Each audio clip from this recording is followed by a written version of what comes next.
Olá, amigos e amigas de Carta Capital. Eu sou Getúlio Xavier, editor do site de Carta, e hoje tenho a honra de entrevistar Requião Filho, deputado estadual pelo Paraná, atualmente no Partido dos Trabalhadores e um dos líderes da oposição do governo Ratinho Júnior no estado.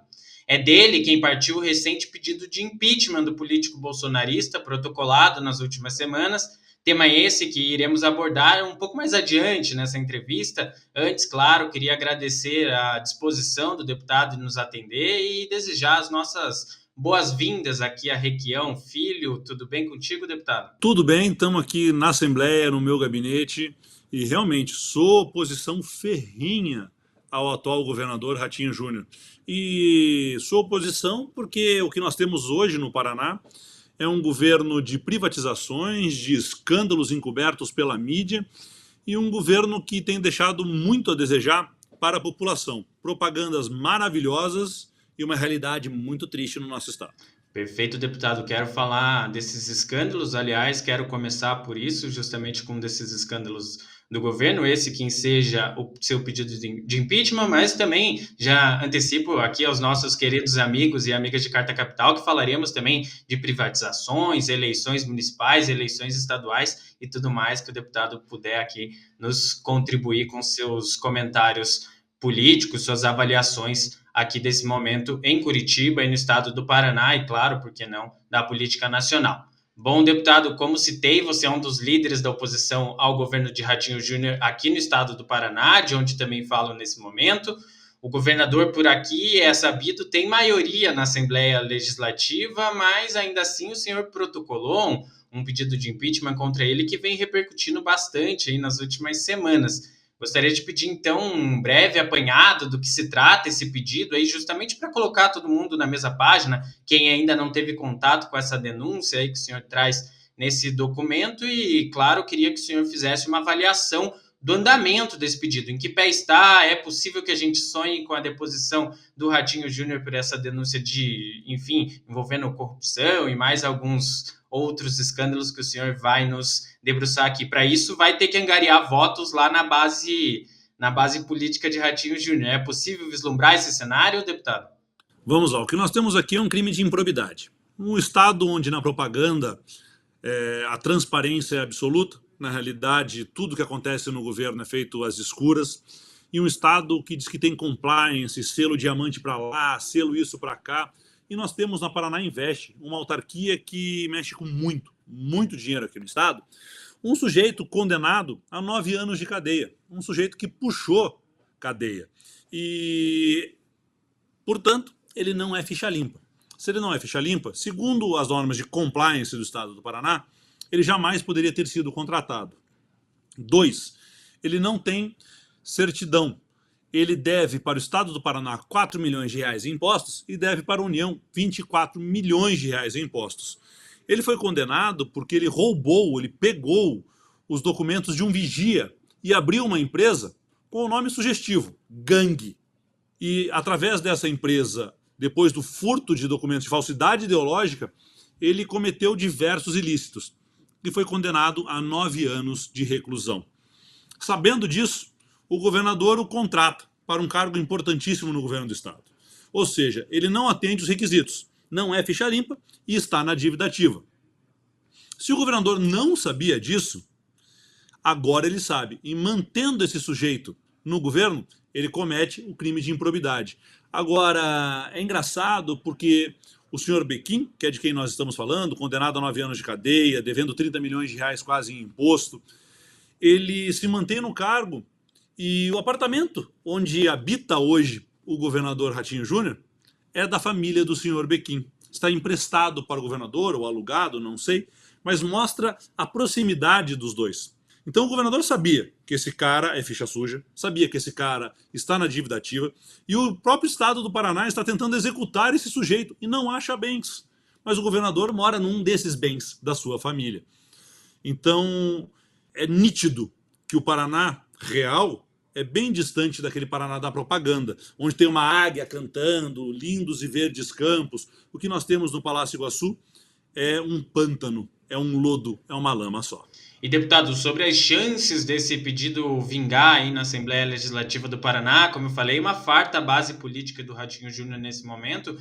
Como superar esse obstáculo? Como angariar esses votos? O que o senhor tem feito aí como estratégia? O pedido de impeachment já sumiu numa gaveta.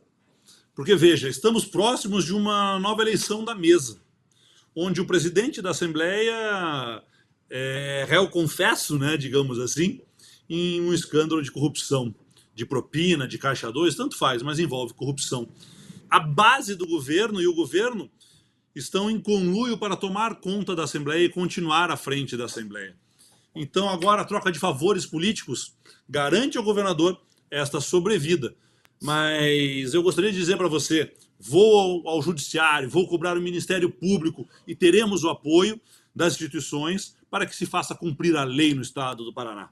Infelizmente, o Ministério Público e TJ aqui no Paraná não são exatamente os parceiros que nós esperávamos no combate à corrupção.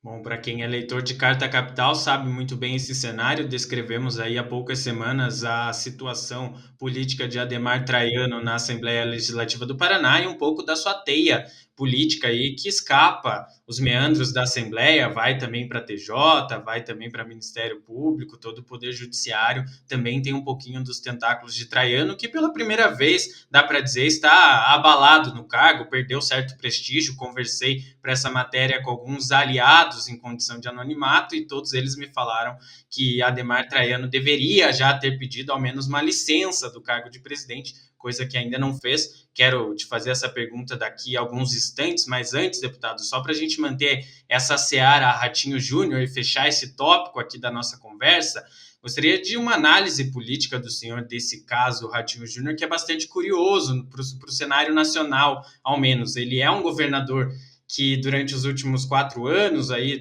aliás, os 4 primeiros anos de mandato como governador do estado, esteve muito próximo do Bolsonaro, esteve muito próximo do bolsonarismo, foi o precursor, por exemplo, das escolas cívico-militares, ampliou o número de escolas cívico-militares, pauta cara dos conservadores, dos bolsonaristas, foi exemplo aí de muita da gestão de Jair Bolsonaro federal. Ele sempre usava o governador Ratinho Júnior como exemplo, ou seja, né, é inegável a proximidade entre os dois. Mais recentemente, com a escalada das denúncias, das investigações contra o ex-capitão, Ratinho Júnior tem tentado se distanciar, tem mantido uma certa cautela aí nessa relação com Jair Bolsonaro, com esse presidente. Queria te perguntar o que mudou na sua avaliação. Ratinho Júnior, em 2023, deixou de ser um político bolsonarista? É uma estratégia eleitoral? É uma tentativa de fugir do centro dessa trama golpista? É um pouco de tudo isso? O que você acha que o Ratinho Júnior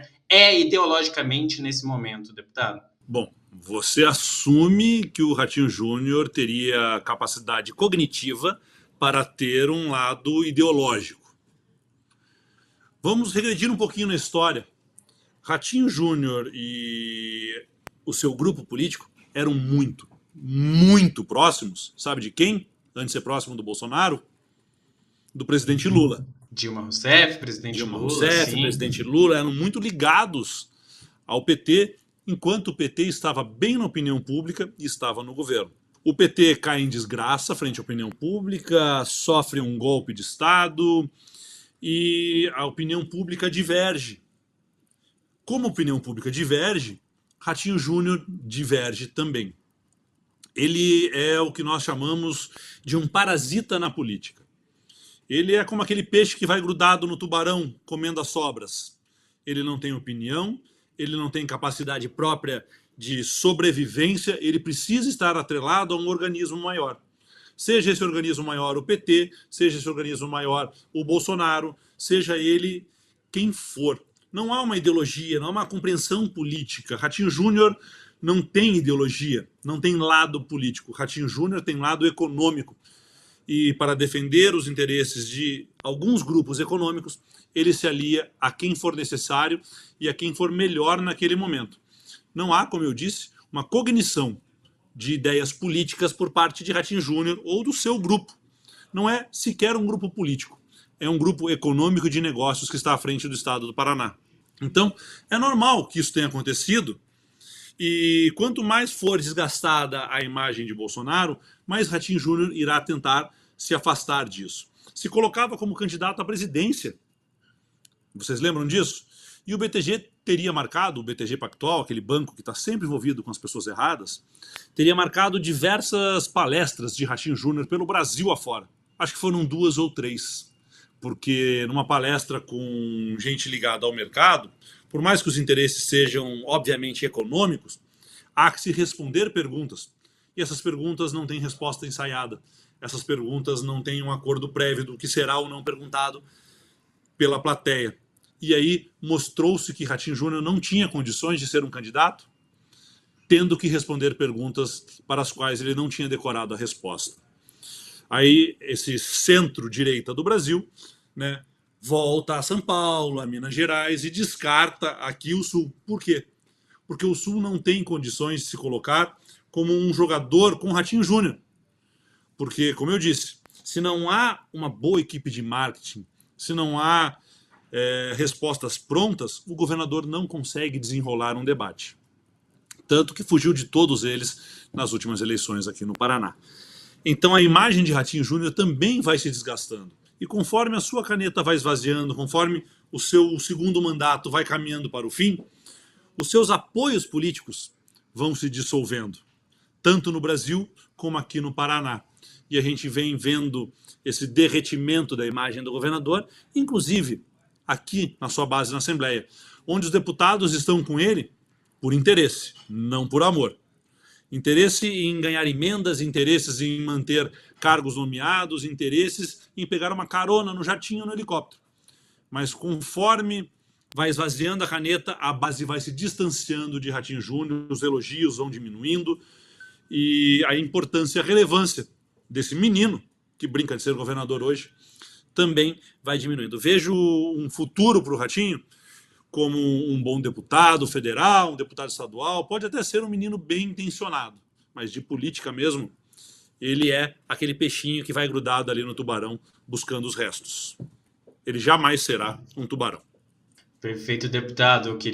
São muitos temas aqui, então já vou me permitir passar para o próximo aqui, bloco de perguntas sobre um outro tema. Quero voltar à questão das eleições logo mais, mas antes, para a gente fechar a política paranaense, mais especificamente a Assembleia Legislativa do Estado do Paraná, queria perguntar justamente da situação que a gente citou de Adhemar Traiano, uma eleição aí que se aproxima mais. Há um pedido de cassação protocolado pelo deputado Renato Freitas, hoje seu colega aí na Assembleia. Naquele momento das denúncias ali, como você bem colocou, Traiano réu confesso na questão de situação contratual da TV à Assembleia, o senhor pediu, como líder da oposição naquele momento, informações sobre o contrato, informações sobre o caso. Queria saber em que pé estão essas informações, tivemos respostas, elas são de fato estarrecedoras, e, claro, uma avaliação sua sobre a situação do Traiano. É possível que ele saia da cadeira de presidente por vontade própria? Esse ano é ano de eleições na Assembleia, as eleições serão antecipadas, pelo que eu estou entendendo. O Traiano deixará de ser presidente mais dia, menos dia. Em relação à matéria legal do impeachment, né, ele assume um crime, né, diz que assume um crime, faz um acordo com o Ministério Público, homologado pelo TJ, tudo sob o manto do sigilo. Só que isso tudo acontece em mandatos passados, não neste mandato.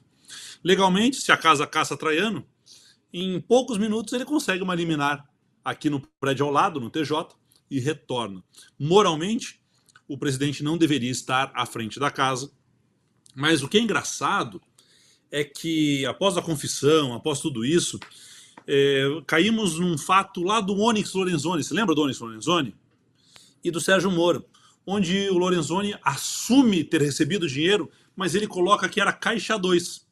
Então, não sendo propina, não sendo para acertar uma licitação, sendo Caixa 2, caímos na escola do Moro. Caixa 2 é excusável, é perdoável e é um crime de campanha. Então, está se construindo uma narrativa para legalmente se poupar o Adhemar Traiano. O que me assusta é que o sigilo sobre o acordo de não persecução penal e o sigilo sobre a homologação que nós temos aqui não é para defender o Traiano. É para defender o Ministério Público e o Tribunal de Justiça. Porque Como eles vão explicar ter feito esse acordo? Por que fizeram? Por que homologaram? Não há justificativa plausível. Por isso, o sigilo não é uma proteção a Adhemar Traiano. É uma proteção ao TJ e ao Ministério Público. Por exemplo, eu pedi ao Ministério Público que me informassem, nos últimos 10 anos, quem foram os agentes políticos, secretários, diretores de empresas públicas e deputados que tiveram acordos fechados com o Ministério Público de não persecução penal, não persecução civil, que estão protegidos por esse manto do sigilo. O Ministério Público teve a cara de pau de me dizer: olha, não sabemos, vamos montar um grupo de trabalho. Ou seja, é uma resposta para dizer: olha, realmente a gente não quer divulgar, então nós vamos enrolar vocês mais um pouquinho. E eu acho que se isso tudo vier à tona, e teremos em breve também eleições para o Ministério Público de lista tríplice, se isso vier à tona, a gente consegue ter uma reviravolta dentro do Ministério Público, porque tem muito promotor bom querendo trabalhar, querendo fazer valer a lei. E tem muito juiz, tem muito desembargador, muita gente séria no judiciário. O problema é que, devido ao corporativismo e à corrupção moral de todo um sistema, são os ruins, são aqueles que acertam favores, são aqueles que acertam a Assembleia, o governo do Estado, que acertam benefícios para a categoria, que acabam chegando ao topo. Mas se a gente conseguir trazer à luz esses acordos, esses conluios entre TJ, Assembleia, Ministério Público, a gente pode dar uma limpada nisso tudo e deixar os bons promotores, os bons juízes, os bons embargadores trabalhar. E se eles trabalharem, a gente cumpre a lei. Não digo nem que haverá justiça, porque é uma distância muito grande entre a justiça e a lei, a legalidade.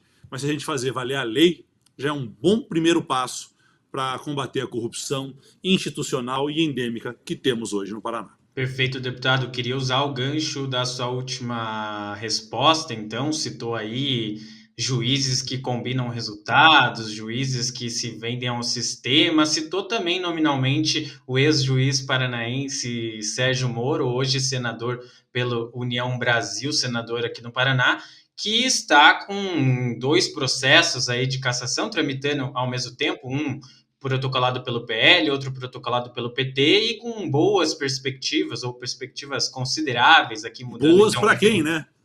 Mudando o meu adjetivo aqui, perspectivas consideráveis de cassação do seu mandato, e com isso de novas eleições para o cargo aqui de senador do Paraná em outubro deste ano. O senhor, assim como seu pai, são muitas vezes citados aí como possíveis candidatos, postulantes a esse posto aí de senador, caso Sérgio Moro seja tirado da cadeira nesse momento pela Justiça Eleitoral. Gostaria de saber, isso está nos planos, seja seu, seja do seu pai, do seu grupo político, partir para cima dessa cadeira de Sérgio Moro? Já foi discutido? Há uma estratégia para que a esquerda paranaense ocupe esse posto hoje que é da direita? Bom, vamos lá. Não há espaço vazio na política. É lógico que há por parte do meu grupo político, do grupo Requião, a intenção de assumir sim essa cadeira como uma candidatura. O problema é que você coloca a esquerda paranaense. A esquerda paranaense ela é fragmentada e ela é disputada, principalmente no partido ao qual estou filiado hoje, por grupos que são donos do partido. Então, como eu e o Requião não fazemos parte daquele pessoal carola que diz amém para tudo que acontece dentro do partido, eu não vejo dentro do PT espaço para que a gente dispute essa vaga. E vejo, inclusive, uma força enorme nesse momento por parte do governo federal e do Partido dos Trabalhadores, a intenção de que a eleição para o Senado não aconteça junto com a eleição de prefeitos, mas que ela aconteça após a eleição de prefeitos. O PT pretende, assim, através do governo federal de Itaipu, angariar apoios de prefeitos, que eles não têm nesse momento, pois há um compromisso desses prefeitos com o governo do Estado. Né? Eram prefeitos ligados ao bolsonarismo, ao ratinho, e tem aí dívidas de campanha a serem pagas, dívidas políticas, digo eu. Então o que nós temos é um esforço enorme agora porque as eleições não aconteçam. O ratinho conseguiu fazer com que as eleições não acontecessem antes da eleição de prefeito. E agora o PT trabalha para que as eleições aconteçam após as eleições de prefeito. E eu vejo que dentro do PT não há interesse de deixar que outros grupos cresçam. Há no PT o que eles chamavam antigamente de correntes, hoje eles dão outro nome, mas essa disputa, esse espaço de poder no PT, principalmente aqui no Paraná, não permite que o partido seja democrático, que ele cresça e que apresente novos nomes. Então a gente está acompanhando isso de perto e estamos sim buscando um espaço para disputar, através do grupo, uma cadeira ao Senado e posteriormente a cadeira de governo e as outras cadeiras do Senado do Paraná. Mas mais importante do que nomes, nós estamos trabalhando e queremos trabalhar propostas, bandeiras e planos de governo. Porque hoje o Paraná não tem senador. Dos 3 senadores que estão lá, nenhum deles tem relevância política, nem em Brasília, muito menos aqui no estado. Elegemos turistas em Brasília. E está na hora do Paraná voltar a ter voz, do Paraná voltar a ter opinião no Senado, na Câmara. E hoje o que nós temos no Senado, principalmente, são 3 itens decorativos que recebem um salário maravilhoso e que não defendem o interesse paranaense. Então, sim, o nosso grupo busca espaço político, busca legenda, busca partidos e busca montar uma proposta a ser apresentada ao Paraná, de como nós achamos que o Paraná deve ser, a quem o Paraná deve atender, a grupos econômicos ou a todos os paranaenses. Isso tudo vai começar, com certeza, nessa eleição, quando e se ela houver para o Senado na vaga de Moro. Deputado, então dá para dizer que o futuro do grupo político do Requião, ao qual o senhor também pertence, é um dos nomes, inclusive nominalmente, Requião Filho, é longe do PT, então o grupo político do Requião já está se desligando, já começa a fazer essa movimentação para sair do PT? Vou deixar uma coisa bem clara para vocês, não há uma movimentação do nosso grupo sair do PT. Há uma movimentação do PT em nos colocar para fora. Isso ficou muito claro já na campanha de eleição, onde aparentemente, depois revendo fatos, né, ficou claro que entre o grupo político de Ratinho e o grupo de São Paulo e Brasília do PT, havia um acordo de não agressão. Tanto que o Ratinho, pai, sequer veio para o Paraná fazer campanha contra o Lula. Foi fazer no Mato Grosso, foi fazer em outros estados e não pisou aqui. Então fica essa penumbra, essa nuvem de dúvidas, de acertos de acordos brancos feitos pelo PT com uma parte do PT, vamos ser bem sinceros, uma parte do PT com esse grupo do Ratinho, de um armistício aqui no Paraná. Porque existe um grupo do PT, e você trabalha nesse editorial político, já deve ter percebido isso, que tem apenas um objetivo de vida, um objetivo de ser: manter o Lula no poder e eleger deputados federais. Não há interesse de construção de partido, não há interesse de discussão de Brasil, de nação, de como garantir e gerar riquezas no nosso país, mas há apenas o interesse de eleger deputados federais para ter mais fundo eleitoral, mais tempo de televisão e manter o PT no poder no governo federal. E eu faço política aqui no Paraná. Eu amo o Brasil, sou nacionalista, mas para ser universal, cante a sua aldeia. E a minha aldeia é Curitiba, é o Paraná, e nós temos que trazer essas propostas para cá. Mas o que a gente vê é isso. Um grupo que não quer discutir o Paraná, que não quer discutir o Brasil, quer apenas ficar no poder. E pelos mesmos motivos onde os corporativistas chegam ao poder no Ministério Público, no TJ e nos demais poderes, dentro do PT é esse pessoal também que manda lá em São Paulo e lá em Brasília. E não tem um projeto de governo para o estado do Paraná. Não tem um projeto de lançar prefeitos nas principais cidades do estado, onde o que interessa são acordos políticos prevendo as próximas eleições de não agressão ou de troca de votos ou cargos. Não há alianças programáticas, há alianças pragmáticas. E como nós colocamos o dedo nessa ferida, a gente expõe isso a uma ala muito forte do PT que tenta nos expurgar do partido. E então não é uma questão, os Requião estão saindo do PT. Não, tem uma ala do PT que deixou bem claro que não há espaço para o tipo de política séria e programática que nós fazemos. Perfeito, deputado. Eu queria falar então das discussões para a disputa municipal de Curitiba.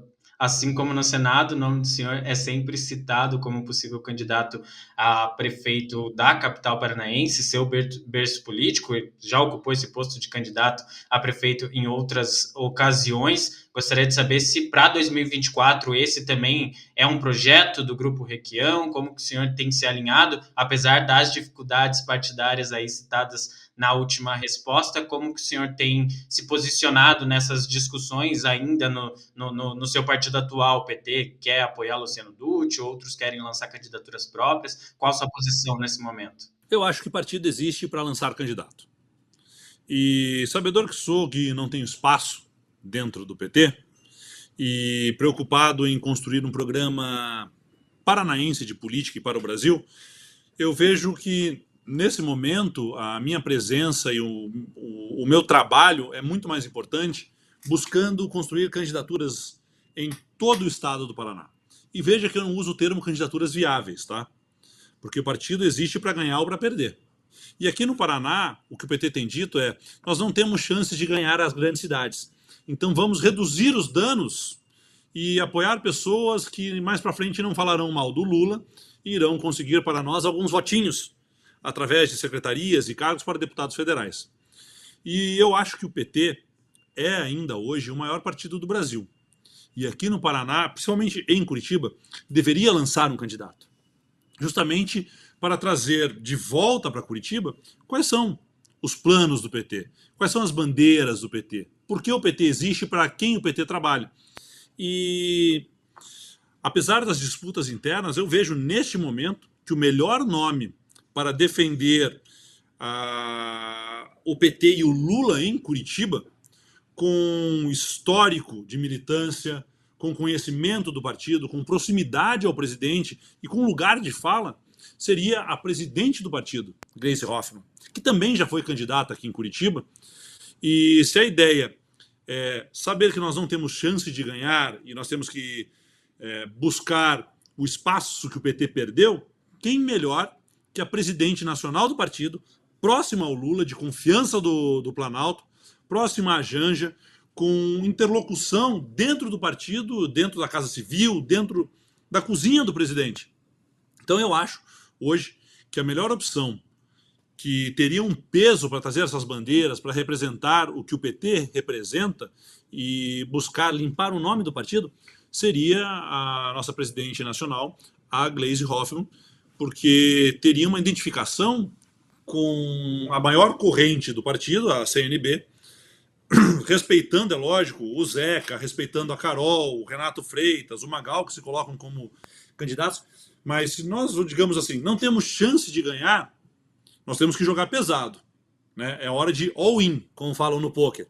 E o all-in agora, nesse momento, seria a Gleisi, com apoio do presidente, indiscutivelmente, com apoio da base do partido, afinal ela é presidente nacional do partido, e conhecimento de causa. Ninguém melhor para defender e explicar para o povo curitibano quais são as bandeiras, quais são as ideias do PT para a população, como nós vamos buscar gerar emprego, como nós vamos trabalhar a educação, a saúde pública, como nós vamos buscar trazer um Brasil mais humanitário, mais preocupado com o povo brasileiro e menos preocupado só com CNPJs internacionais.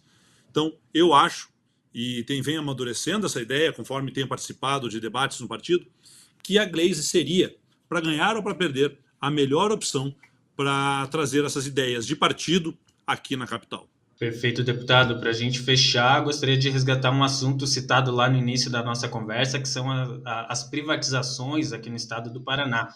Elas têm avançado significativamente aí sob a batuta do governador Ratinho Júnior, sem grandes obstáculos, digamos assim, ou sem grandes barreiras, sejam elas jurídicas ou até mesmo na Assembleia Legislativa, apesar da oposição. É possível ainda reverter essa boiada, interromper essa boiada? Conta com a ajuda do governo federal para isso? Qual a sua avaliação? Já citou brevemente essa participação do Lula nessas discussões também. O discurso do Lula é incrível.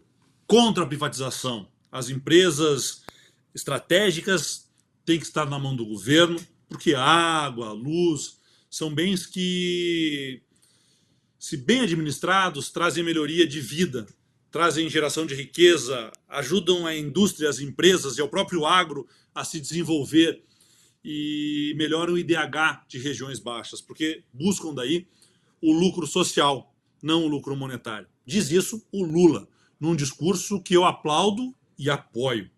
Na sequência, vem o nosso vice-presidente da República dizendo que durante o governo Lula, se depender dele, nenhuma reestatização será feita e que ele é a favor da privatização.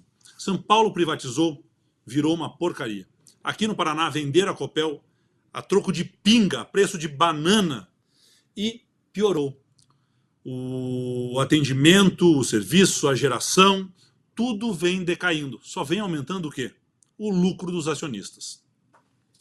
E nós trabalhamos muito aqui com o deputado Arilson, com toda a bancada do PT, com a ajuda da Gleisi, com a ajuda da Carol D'Artora, do meu amigo Tadeu Venere. Fomos a Brasília, fomos lutar contra a privatização da Copel, pedir o apoio do governo federal, que nunca nos negou verbalmente o apoio. Mas nós vimos o ministro Haddad e o governo federal, nos bastidores, apoiarem e facilitarem a venda da Copel. Porque isso ia gerar um superávit e ficava bem na propaganda e nos números no papel. Nós vimos o governo federal implementar no Paraná o pedágio. Um pedágio que foi construído por Ratinho e Bolsonaro e que nos últimos 25 anos sangrou a economia paranaense. Veio um modelo pior, mais caro, e um modelo que o presidente do PT, meu amigo Arilson, junto comigo, combateu ferozmente. E daí ele é implementado pelo Renan Filho, com um vídeo muito fofo de Lula defendendo o pedágio. Então, essas contradições entre o discurso e a prática não me agradam. A privatização de empresas estratégicas, ela garante lucro para acionistas que muitas vezes sequer sabem o que são as empresas. São números de ações que geram lucro. E essas pessoas não sabem onde é o Paraná. Não sabem o que é o Paraná. Elas querem que as ações deem dividendos. E está acontecendo isso agora lentamente com a Sanepar, a nossa empresa de água e esgoto. Vai acontecer com a Compagás. Então essas privatizações vão corroendo a força de desenvolvimento de um Estado. Vão privatizar o shopping do aeroporto. Amém, leva. Vão privatizar as empresas de água e luz. Deu errado no mundo inteiro, está dando errado no Brasil e deu errado aqui no Paraná. E me dói ver que o governo federal, nos bastidores, tem apoiado esses absurdos em troca de votos que eles não tiveram de deputados federais do Paraná, lá na Câmara. A tal governabilidade é a desculpa para apoiar esses absurdos do governo Ratinho. E quando a gente puxa o histórico de votos, inclusive de Luciano Dutti, eles são votos contra a orientação do governo, contra o interesse público e contra o povo do Paraná e do Brasil. Então eu realmente não entendo essa governabilidade usada como desculpa, uma vez que ela é uma via de uma mão só. O governo cede, o governo pega Itaipu e dá dinheiro, o governo pega as emendas e dá dinheiro e atende indicações de cargos para pessoas que jamais apoiaram as nossas ideias. Não estou nem falando do Lula, mas que jamais apoiaram qualquer ideia que seja centro-esquerda. Não estou nem falando de esquerda, de centro-esquerda, ideias progressistas. E são essas pessoas que indicam cargos importantes no Paraná. São essas pessoas que têm o maior trânsito dentro da Casa Civil, dentro dos ministérios, em troca de votos que o governo nunca teve na Câmara Federal. E isso, para mim, é um preço muito caro a ser pago pelo nosso povo paranaense. Perfeito, deputado. Gostaria de te agradecer a oportunidade de conversar contigo sobre política, sobre Paraná, sobre eleições, perspectivas para o futuro do Estado.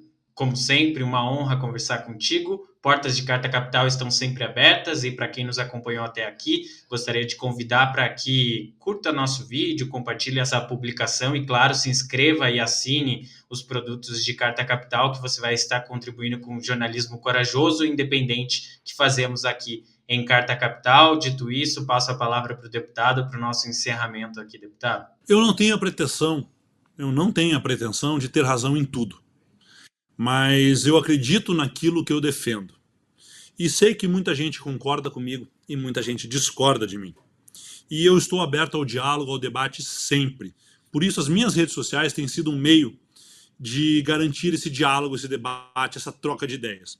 E se você está aqui assistindo a gente pela Carta Capital ou em algum outro canal que esse vídeo vai ser replicado, porque eu tenho certeza que nós geramos polêmica e as polêmicas geralmente são replicadas, eu convido você a debater o Brasil, o Paraná e essa nossa nação incrível comigo, @Requião Filho, em todas as redes sociais.